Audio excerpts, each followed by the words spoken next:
જય શ્રી કૃષ્ણ, જય શ્રી રામ. અન્નપૂર્ણા રસોઈ ઘરમાં તમારું સ્વાગત છે. આજે આપણે બનાવીશું રસાવાળી મગની દાળ. ચાલો એની માટે આપણે મગની દાળ લીધી છે, એ મોગર દાળ લીધી છે આપણે કોતરા વિનાની, અને આપણે 1 કલાક પહેલા આને પલાળી હતી. હવે આને આમાંથી આ પાણી આપણે કાઢી લઈશું. ચાલો આપણે મગની દાળમાંથી પાણી કાઢી લીધું છે. હવે આપણે મસાલા જોઈ લઈશું.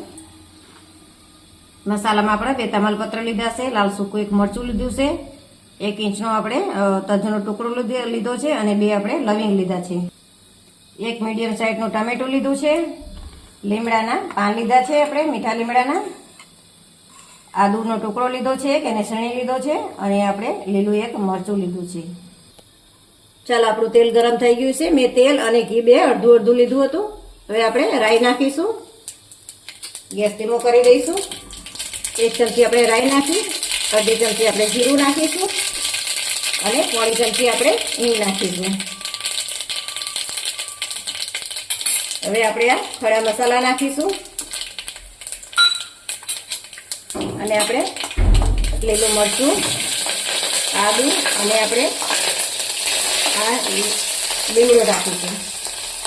આપણે આને ખાવા દઈશું લીમડું.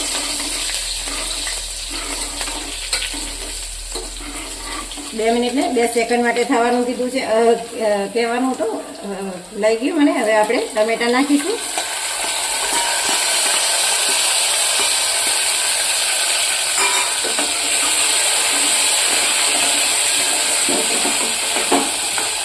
ટમેટા મિક્સ થઈ ગયા છે. હવે આપણે મસાલા કરીશું. આમાં અડધી ચમચી આપણે હળદર નાખીશું, 1 ચમચી આપણે ધાણા જીરું નાખીશું,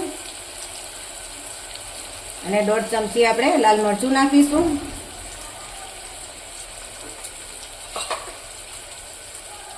હવે આને મિક્સ કરી લઈશું.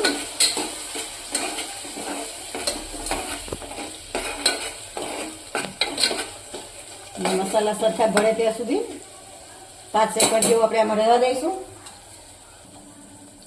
ચાલો આપણા મસાલા સરસ ભરી ગયા છે, અને તેલ પણ છૂટું પડી ગયું છે. હવે આપણે જે દાળ પલાળી હતી એ નાખીશું.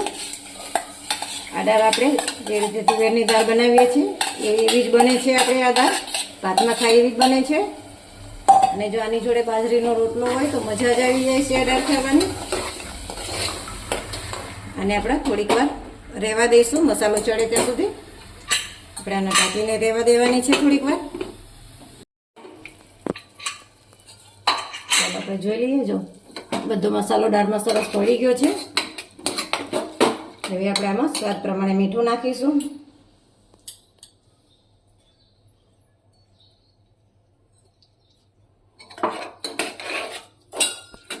હવે આપણે આમાં પાણી નાખવાનું છે.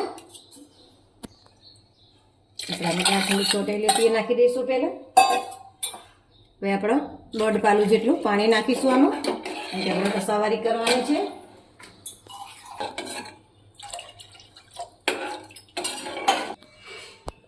બે ટુકડા આપણે ગોળ નાખીશું. ગોળ તમારા ગળપણ જોવે એ પ્રમાણે નાખવાનો છે.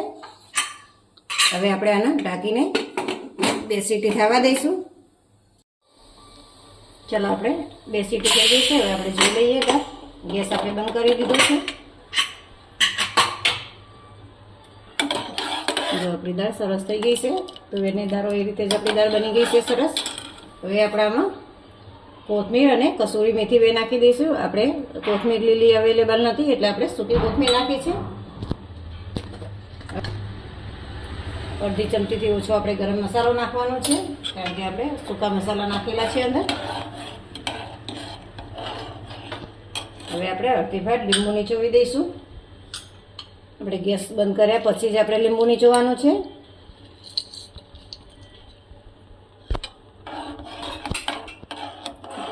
ચલો આપણી દાળ સરસ તૈયાર બની ગઈ છે, ટેસ્ટી એવી.